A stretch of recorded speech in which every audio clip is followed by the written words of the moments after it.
Hello बच्चों, तो start कर रहे हैं session 2, create and edit tables using wizard and SQL commands. तो data is a relational database management system is organized in the form of tables. तो data को organise कहाँ से करते हैं? टेबल से. You will now quickly recap what you learned in last session and assimilate more concepts. तो सबसे पहले टेबल जो हमने देखा क्या है? Set of data elements, values that is organized using a model of vertical column, which is identified by their name and horizontal row. A table has a defined number of columns but can have any number of rows. Columns तो fixed हैं, लेकिन rows जो हैं कितने भी. Each row is identified by the value appearing in a particular column, identified as a unique key index or key field. इसमें हमने रो जैसे हमने रोल नंबर लिया था. कॉलम और फील्ड और एट्रीब्यूट क्या है? तो column is a set of data values of particular simple type for one for each row of the table. The column provides the structure according to which the row are composed. For example, first name, last name, etc. etc. रो और record और tuples क्या है? तो एक complete record, जैसे एक कोई भी एक पर्टिकुलर चीज के बारे में एक कंप्लीट डेटा, ठीक है ना, तो उसे हम रो कह सकते हैं, रिकॉर्ड कह सकते हैं, या टपल्स कह सकते हैं. डेटा टाइप्स कौन कौन से हैं? तो डेटा टाइप्स जो है, डेटा टाइप का मतलब क्या हुआ? आप किस तरह का डेटा स्टोर करना चाहते हैं. न्यूमेरिक, जैसे मैंने वैरकर लिया था या इंट लिया था, तो न्यूमेरिक जो है वो नंबर. अल्फा न्यूमेरिक वैरकर, यानी इसमें कैरेक्टर और नंबर दोनों स्टोर किए जा सकते हैं. Binary type yes no. Date time यानी डेट के बारे में. अदर वेरिएबल और भी बहुत सारे हैं. तो न्यूमेरिक का देखते हैं. Numeric data types are used for describing numeric values for the field used in the table of a database. Numeric data types in a database can be used for storing information such as mobile number, roll number, door number, year of school admission, true or false statement, statistical values, etc. जैसे boolean हो गया, yes no, tiny int, small int, integer, big int, numeric, decimal, real, float, double. ये सारे numeric data type हैं और ये इनका description है, ये आपको देखना चाहिए. ठीक है. Alphanumeric long varchar, char, varchar या वैरकर इग्नोर केस. चार तरह का है. अल्फा न्यूमेरिक मतलब character as well as numbers. Memo, ठीक है, stores up to maximum length और numbers indicated by the user. जितना आप बता देंगे उतना ही स्टोर करेगा ये. कैर फिक्स है, 10 तो 10 ही घेरेगा, 9 से कम, 9 से ज्यादा. Varchar store up to the specified length, no padding, same as long varchar. कोई पैडिंग नहीं, आगे पीछे कोई स्पेस नहीं छोड़ेगा.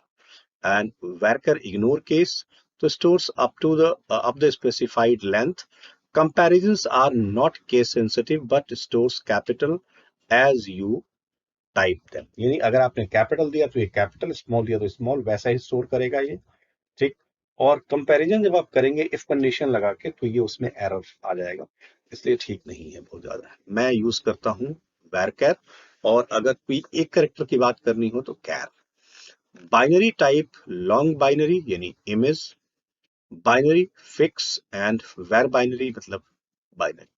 क्या है? Stores any array of bytes. Array का मतलब ये हुआ, आप ये मान के चलिए कि जैसे एक ब्लॉक है, एक कॉलोनी है जिसमें सी ब्लॉक है, तो सी ब्लॉक कंप्लीटली एक एरे हो गया. और सपोज मेरा मकान नंबर है C44, तो C44 जो हुआ वो एक एरे का ब्लॉक हो गया, 44th ब्लॉक. तो आप ये मान के चलिए कि ये एक कंप्लीट एरे. डेट टाइम, तो ये डेट टाइम स्टोर करता है, इसमें कोई डाउट वाली बात ही नहीं है. ठीक है ना. इसमें डेट टाइम, टाइम स्टैम्प, ये आप 3 डेटा टाइप ले सकते हैं. Other data type stores serialized Java objects. User application must supply serialization routine. तो ये होना ही चाहिए तभी काम. अब बात करते हैं ओपन ऑफिस को हम कैसे लॉन्च करेंगे. तो विंडोज 10 में तो बहुत इजी है. अगर हम बेस करते हैं तो ओपन ऑफिस बेस आ जाएगा हमारे सामने, और ये देखिए खुल रहा है। ठीक है, सेलेक्ट डेटाबेस, तो क्रिएट कर रहे हैं हम। ठीक है, और क्रिएट करना है तो नेक्स्ट करते हैं। Yes, register the database name, database for me, finish. अब आते हैं यहाँ, डेटाबेस बनाने की बात हो रही है, तो यहाँ हम स्टूडेंट ले लेते हैं या क्लास 10th ले लेते हैं। ठीक है, तो ये एक डेटाबेस बन गया, अभी आ जाएगा आपके सामने। ये देखिए एक डेटाबेस बन के रेडी हो गया। टेबल, क्वेरीज, फॉर्म्स, रिपोर्ट्स, 4 इसमें दिए हुए हैं। ठीक, तो इस तरीके से आप डेटाबेस को, बेस को ओपन कर सकते हैं। तो लॉन्च, यही चीज कीजिए। जैसे अगर ये विंडोज 7 या विंडोज 8 तक की बात कर रहे हैं, ठीक, या अगर आइकन हो तो आप डबल क्लिक करके ओपन कर सकते हैं, तो ये खुलेगा। इसके बाद आपका जो मैंने भी ये डेटा भरा, ये देन उसके बाद फिनिश करना है यस करके, एंड आपके सामने डेटाबेस बन के रेडी, ये डेटाबेस रजिस्टर हो गया और ये आपके सामने बन के आ गया। तो इस तरीके से आप क्या करेंगे, टेबल बनाने के लिए तैयार हो जाएंगे। ठीक, तो click on create table in design view.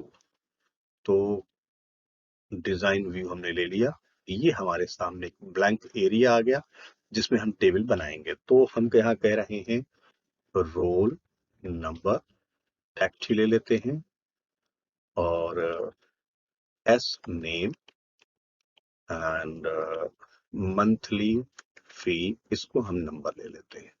3 ही लेते हैं, अभी सेव किया हमने, और इसका नाम हमने रख दिया student underscore master. No primary की है, यस जोड़ो प्राइमरी की, तो आईडी बना के इसने एक प्राइमरी की जोड़ दी।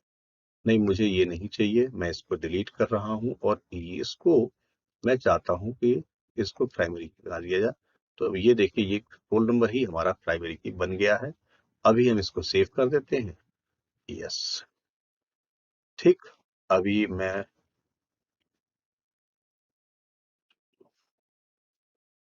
बंद हो गया वो स्टूडेंट मास्टर, ये देखिए टेबल बन के रेडी हो गई है। डबल क्लिक कीजिए, वो खुल गया, roll number 1 and S name Manoj, और मंथली फी 1500। बिल्कुल एक्सेल की तरह हो गया ये। अशोक 3000, फिर 3, आलोक 4500, फिर रोल नंबर 4 विनोद, और ये 5500। इसको हमने सेव कर दिया, बंद किया। ये देखिए टेबल हमारी आ गई, इसमें हम हमारा 4 डेटा भरा हुआ है। ठीक, तो इस तरीके से आप क्रिएट करेंगे टेबल को, और टेबल क्रिएट करने के बाद ये चीजें हैं जो टेबल बनाने। अच्छा, मैं आपको एक असाइनमेंट दे देता हूं, आप इसको टेबल को बनाएंगे, और टेबल बना के आप ये डेटा उसमें भरेंगे, ये डेटा उसमें भरेंगे। ठीक है, तो ये मुझे बना के और क्लासरूम में मुझे सेंड कीजिएगा। तो टेबल बनाया आपने, टेबल बनाने के बाद प्राइमरी की ऐड करने, टेबल का नाम दिया आपने, यहाँ पूछ रहा है कि कोई प्राइमरी की नहीं है, ऐड करना चाहते हैं, तो यस कर देंगे तो प्राइमरी की ऐड कर देगा, जैसे मैंने ऐड किया। और नो कर देंगे तो बाहर आ जाए, नहीं प्राइमरी की ऐड नहीं करेगा। ठीक, तो ये डेटा भर लिया आपने। एसक्यूएल कमांड्स जो है वो कई सारी होती है। अब जैसे इसमें 2 कैटेगरी है, डीडीएल, डीएमएल, एक टीसीएल और है। तो एग्जाम में जब मैं कॉपी चेक करने गया था तो टीसीएल भी बच्चे लिख रहे थे। तो डीडीएल का मतलब होता है data definition language, data manipulation language DML, और टीसीएल का होता है transaction control language. A data definition language or data description language is standard for commands that defines the different structure in database. DDL statements create, modify, and remove database objects such as table, indexes, and users. Create a DDL statement for create, alter, and drop. तो ये दो category मिली हमें, ठीक है, DDL and DML. Example हो गया, to create student table SQL command is used as follows, create table student this यहाँ तक। चलिए एक एक करके देख ही लेते हैं। तो क्रिएट विजार्ड एंड, अच्छा देखें, क्रिएट, तो एसक्यूएल पूछेगा create view, no no no no, I don't want this, और तो इसमें है ही नहीं। अब हम क्या करें, देखें इसमें कहीं व्यू हो, व्यू, व्यू में एसक्यूएल व्यू चाहिए मुझे, जहां मैं उस कमांड्स को लिख सकूं। तो for this I have to, क्योंकि ये कमांड्स आपको आनी चाहिए। ओके चलिए, ये तो ठीक है, इसको तो हम अभी बंद कर देते हैं। And open new save ascending descending, अच्छा क्वेरी लेके देखें, अगर हम create quarrying design view, create quarrying SQL view, ये मिल गया हमें। यहां हमने कहा क्रिएट टेबल हॉबी, ठीक, और यहाँ हमने ब्रैकेट ऑन किया और हमने कहा रोल नंबर वैकर 20, और यहाँ हमने कहा हॉबी 1, और इसको भी वैकर दिया हमने 30, ब्रैकेट क्लोज, दूसरा ब्रैकेट क्लोज, सेमीकोलन, और इसको हमने सेव कर दिया। Yes query syntax error, there is some problem, PABLE,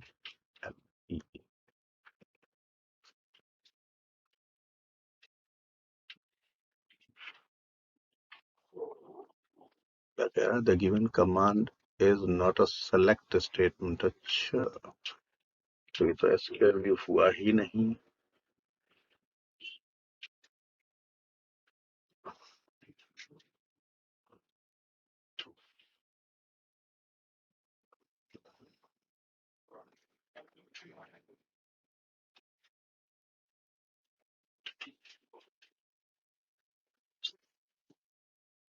मुझे इसको तो दिखाना है, डिस्कार्ड, एंड मैं ले लेता हूँ एक्सेस, नेक्स्ट में काम करने देता है कि ब्लैंक डेटाबेस,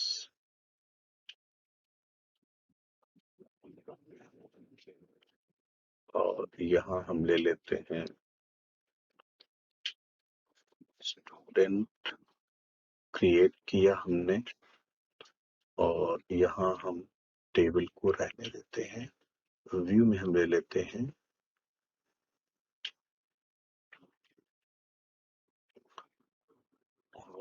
क्रिएट टेबल, तो वही आ रहा है, create query wizard, query design, table design. मुझे चाहिए कि मैं आपको कमांड बता सकूं कि अच्छा, तो मैं वैम्प में देखूं, जब सब कुछ खत्म हो जाता है ना, तो अपना लोकल होस्ट चलता है। Okay next, and class 10th use कर रहे हैं, एंड एसक्यूएल लिया हमने, और यहाँ अब मैं कह रहा हूँ क्रिएट टेबल, अच्छा क्रिएट की स्पेलिंग गलत, क्रिएट टेबल, और अब हम ले लेते हैं एग्जाम, ठीक है, और यहाँ हमने कहा एग्जाम में रोल नंबर,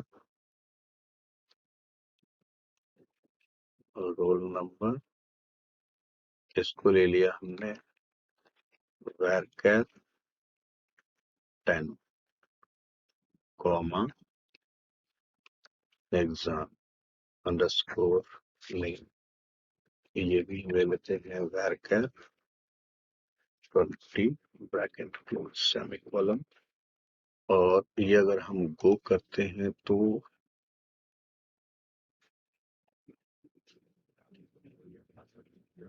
ये देखिए एग्जाम नाम का एक टेबल क्रिएट हो गया जिसमें रोल नंबर और एग्जाम नेम स्टोर किए गए हैं। ठीक, तो इस तरीके से आप टेबल क्रिएट कर सकते हैं। Create table student, student ID int primary की, और student name varchar, student class varchar, student address varchar, यहाँ स्पेस आएगा, है ना, ये एरर है। तो ये आपको क्रिएट करना है और आपको डेटा भरना है। ये वाला जो ऊपर दिया हुआ है ये डेटा भरना है, भर के मुझे दिखाना है असाइनमेंट के रूप में। ठीक है बच्चों, फिनिश करते हैं अब।